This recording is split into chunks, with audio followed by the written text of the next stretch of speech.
আমরা অনেকে গরু ক্রয় করি, অনেকে আবার বিক্রয় করি, আবার কেউ কিনে আনি, কেউ বিক্রি করে, আবার কেউ কিনে আনে।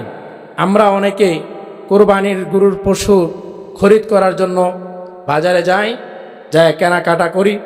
গরু পশু যখন কিনে নিয়ে আসি, তখন রাস্তা দিয়ে অনেকে আমাদেরকে প্রশ্ন করে, ভাই আপনি কত দিয়ে কিনলেন?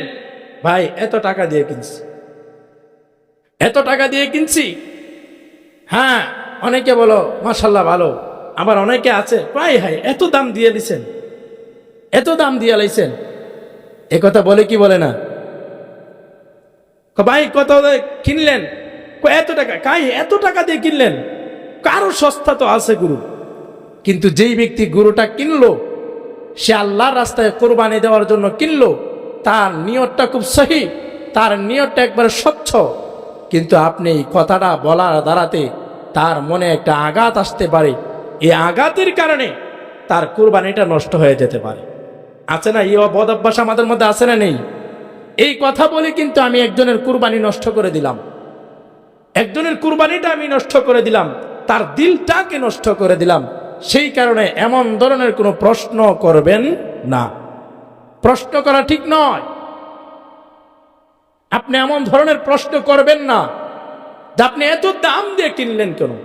এই কথা যেন আমাদের মধ্যে উচ্চারিত না হয়। একজন মানুষ তৌফিক আছে, এইগুলা কম বেশি ফাইসালা কা, আর জোরে বলেন, গরু কম বেশি টাকা দিয়ে কিনার এই ফাইসালা কা।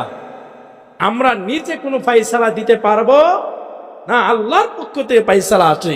অথচ আপনার এই ফাইসালার উপরেই আপনি একটা সিদ্ধান্ত বসায় দিলেন যে এত টাকা দিয়ে গরু খরিদ করলেন, এর চেয়ে কম টাকা দাও তো কেনা যায়।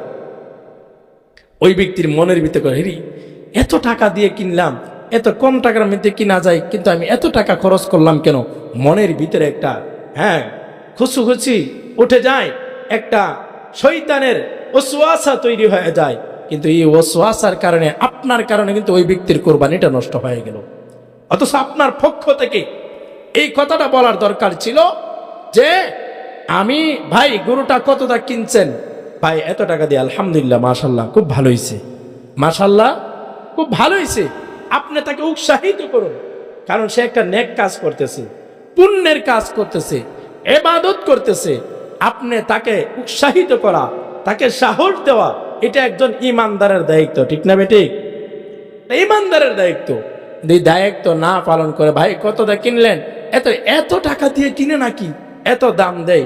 আরে যেই ব্যক্তি কিনলো তার তো টাকার অভাব নাই, আল্লাহর পক্ষ থেকে ফাইসালা হয়েছে। তো এই কাজটা কখনো আপনারা করবেন না, এটা থেকে আপনারা মুক্ত